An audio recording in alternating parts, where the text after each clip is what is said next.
Eslaf Erol era el último vástago de los soberanos del próspero reino nórdico de Erolgard, la reina Lapircopa y el rey Itluaf.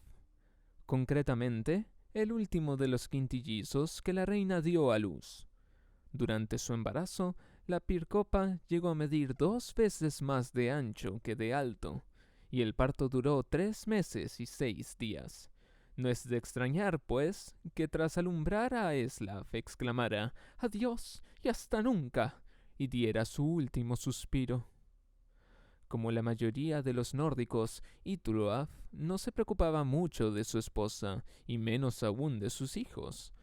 Por ello, sorprendió a sus súbditos cuando anunció que, fiel a la antigua tradición de Atmora, seguiría a su amada esposa a la tumba. Nadie se había imaginado que la pareja estuviera tan enamorada. Ni siquiera estaban al tanto de que existiera tal tradición. Aún así, les pareció estupendo, ya que este pequeño drama de la realeza les había sacado de su habitual aburrimiento. Un problema bastante común en las partes más distantes y oscuras del norte de Skyrim, sobre todo en invierno. Itluaf convocó a todo el personal del castillo y a sus 5 regordetes y gritones herederos para dividir sus propiedades. A su hijo, Inop, le concedió su título. A su hijo, Laernu, le dejó la tierra. A su hijo, Suoibud, le entregó su fortuna. Y a su hija, Laisífrita, le legó su ejército. Sus consejeros le sugirieron que no dividiese la herencia por el bien del reino, pero a estas alturas a Itluaf no le importaban sus consejeros, y mucho menos el reino. Tras hacerlo público, se cortó el pescuezo con su propia daga. Una de las nodrizas, bastante tímida por cierto, se atrevió a hablar antes de que el rey se le escapara la vida. «Su Alteza, se le olvidó el quinto niño, el pequeño Eslaf». El bueno de Itluaf refunfuñó. Después de todo, no le resultaba fácil concentrarse con la sangre brotándole de la garganta. El rey intentó pensar en algo, pero no le quedaba nada que poder legarle. Finalmente, farfulló irritado. «Eslaf debería haber protestado y cogido algo». Tras lo cual, expiró. No se puede esperar que un bebé de tan solo unos días pueda exigir su herencia, pero estas fueron las palabras de su padre y por tanto sus derechos de nacimiento. No tendría nada que no hubiera cogido. Puesto que nadie más quería hacerse cargo del bebé, la tímida nodriza llamada Drusva se lo llevó a su casa. Una chabola decrépita que fue empeorando con el tiempo. Drusva no consiguió encontrar trabajo y se vio obligada a vender los muebles para alimentar al pequeño Eslaf. Para cuando empezó a caminar y hablar, Drusva ya había vendido las paredes y el tejado. Solo podían llamar hogar al suelo donde dormían, y cualquiera que haya estado en Skyrim sabrá que eso no basta. Drusva no le había contado a Eslaf la historia de su nacimiento, ni que sus hermanos y hermana vivían una vida bastante apacible y tranquila gracias a su herencia. Como habíamos señalado anteriormente, era algo vergonzosa y no sabía muy bien cómo abordar el tema. De hecho, debido a su timidez, cada vez que Eslaf le preguntaba por sus orígenes, Drusva salía corriendo. En realidad, huir era su respuesta a prácticamente todo. Para poder hablar, Eslaf tenía que ir tras ella, así que aprendió a correr y a andar casi al mismo tiempo.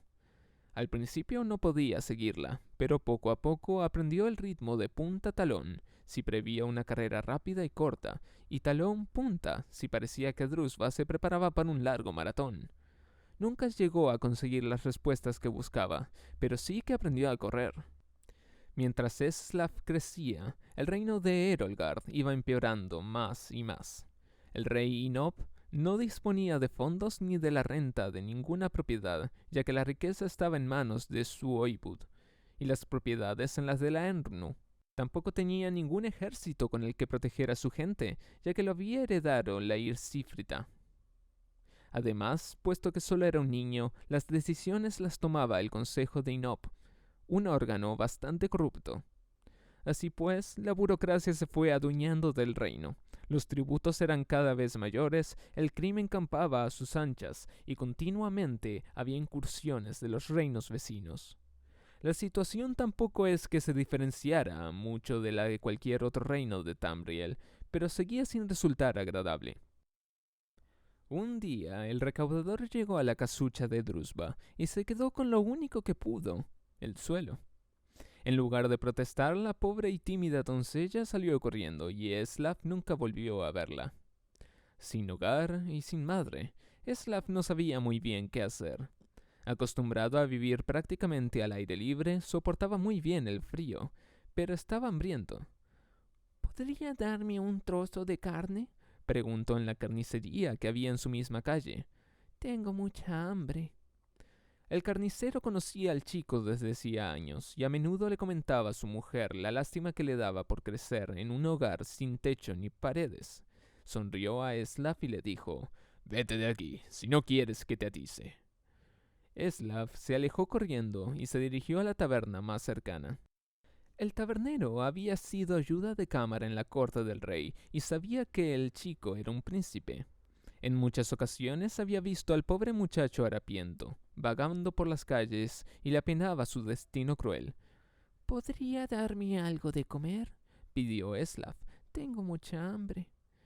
«Tienes suerte de que no te cocine y te coma ahora mismo», respondió el tabernero.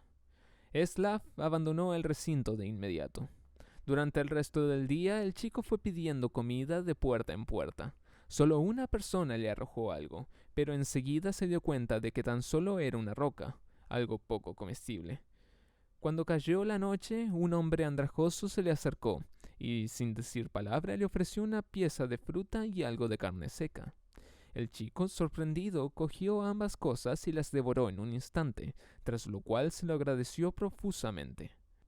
«Si mañana te veo pidiendo por las calles», gruñó el hombre, «yo mismo te mataré. El gremio solo admite cierta cantidad de mendigos en una misma ciudad y tú sobras. Nos estás arruinando el negocio».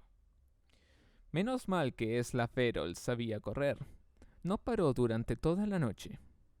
Continuaremos con la historia de Eslav Erol en la próxima entrega de esta saga, Ladrón.